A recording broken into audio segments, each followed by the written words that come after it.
ngi wax ne 90% ci population bi président moo ko wax ci speech am ne dinañ am electricity by end of 2025 but am ñoo xam ne they doubt it because dañ ne the current speed bi nga xam ne moom la ñu demee bu fekkee moom lañ continuer te we are already in July wala sax almost in July ndax dina mën a possible pour ñu mën a atteindre government mën a atteindre objectif bu ñaareel bi tamit am ñuy wax ne ndax quantity bi rek duñ seet tamit quality bi because bu ñu waxee ne ñëpp dinañ am access to electricity yes that's right te ñëpp dañu war a am access to electricity foo mënti nekk as Gambian but ni ñuy wax ne comme nawet xuy xamej bi ndax nawet bu joxee ñëpp amaguñ bu ñëpp amee wala 90% bu ñu amee ndax loolu du gën a disturb comme bi ko fekkee demande bi dafa bëri te duñ amagum nii rek xuy xamaj bi mu ngi bëri because yow sa witness nga bi ñu toogee fii ak léegi ñaata yoon la nawet dem waaw so loolu tamit nit yi ñu ngi koy wax ci loolu ne du rek quantité bi rek boo tamit qualité bi yaa so yow ban jàngat nga ci am ndax tamit foog nga ne government bi mun naa àgg foofu noonu maanaam before wala sax by end of 2025 ñu gis ne 90% of the Gambian am nañ li nga xam ne mooy electricity. jërëjëf dama bëgg a leeral tuuti tamit. when I said about the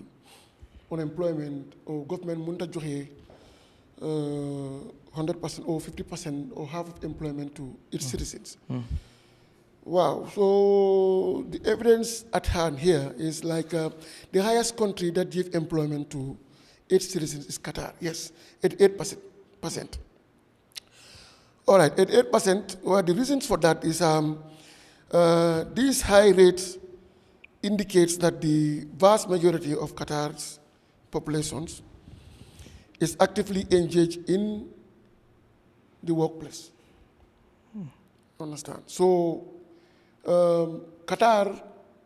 they have that level. They are almost 88%. Why ñoom seen citizens they interact so much in public sector. And ñoom tamit seen GDP bi seen koom-koom bi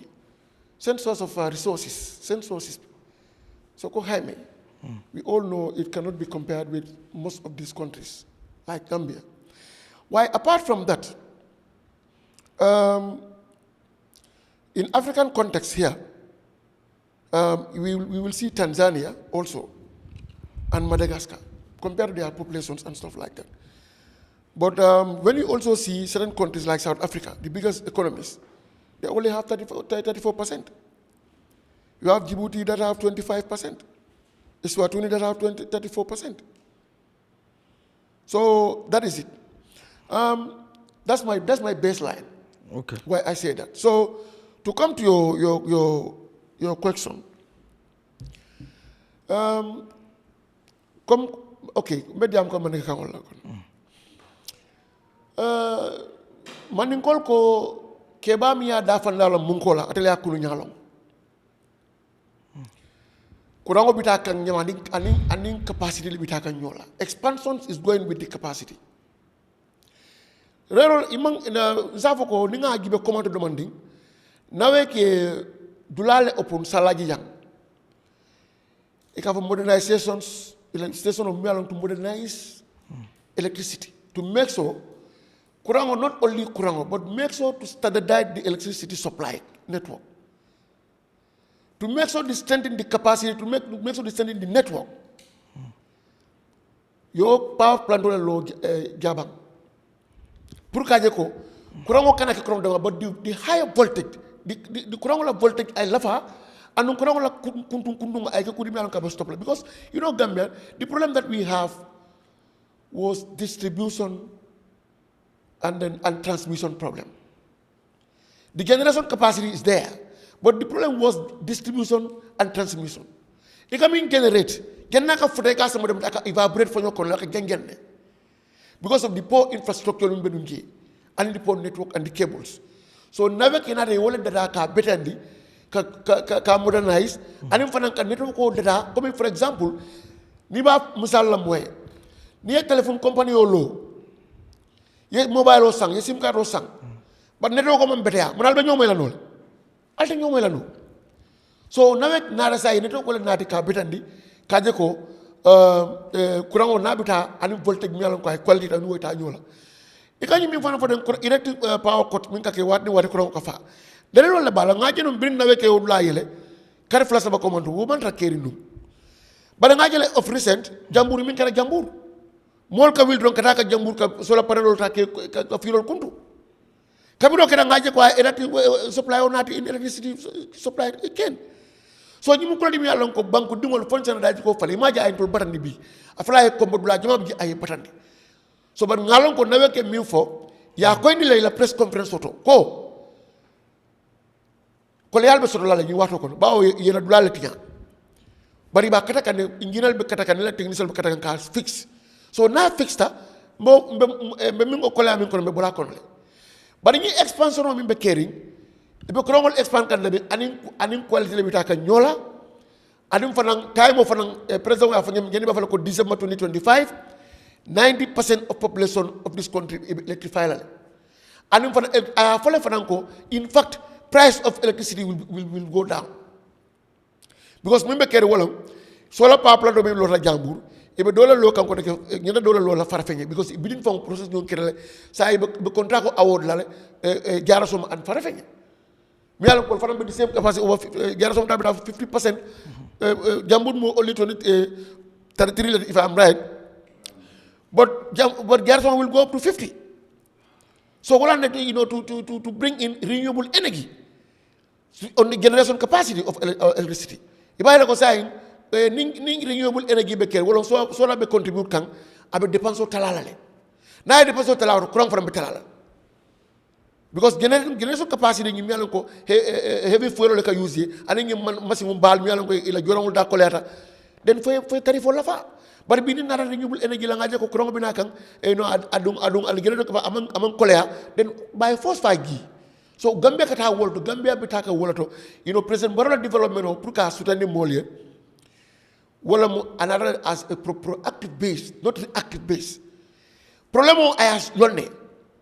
but na problème o solve fa ay ndagal holistic solve mechanism lati ay be solve ñola wala na ko bi ka fa ko dole ko so dole abe ya so ñola adun abe ya so fa in a well quality manner anim fa nga make so generation capacity ay low renewable energy et santo isa ñu ko day tala banku dungole ñu ne be kéré so ni hajibe comme faut den ka ko GDP whatever bi inflation rate be jelle 17% abi no wolto bari abi jelle is 9.10% and ngene end of this year is projected ko abi gilo fo dungale okay that's the projection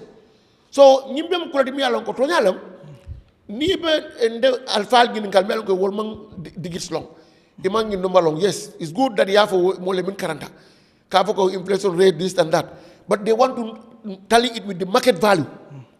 aka sukuro sangel la marché kono aka kuro sangel la marché kono wala aka mano sangel la bar bi mafla ko man bodo is only 1900 is in this country man bodo be nun janne 2250 2300 bar bi man bodo quality rice is sold 1900 in the market fam do fana ngiwel fam mo fana ngiaba namento bi man wa fa kan janne mi ko ava staple food $1900 aba gengen di adum fana refinery access fenko facility be open la by September GGC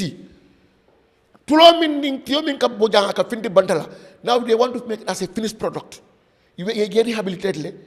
you understand le and then the production will start in September what GGC wala mano import nang banko kan kaje ko banko dungol la balu day sonia kamano wa banko dungol la $1900 quality rice ye egendo so banko be ya kankula adum edible cooking oil fana mina kera wala nyama so ñu mu ko dim yalla ko president ay lol ne what is happening bar ko dol bigi fom fango sen test wala because president wata jakato ni potentiel ni subabel amawol atawol import no la jak mol la ka bana jege cross border ta ya import ni aje banat la mol le man la fi fanan ka do ko doku ni tamit du la dem yalla ko sen do ko you know in economy is supposed to be cross cutting mom moy de du la mu tay bomba ni tamit tra tuba do ko la yim sen do ko no il faut ne yo gadi no doku masakunda ne mag mo ngajela matching grant ministry of agriculture they are given how many millions that they are given to people but if you are not doing anything then they cannot come and give it to you the money but if you are in animal husbandry ibe agriculture to musol lambang be mna kol sen sanka be fenkol dikela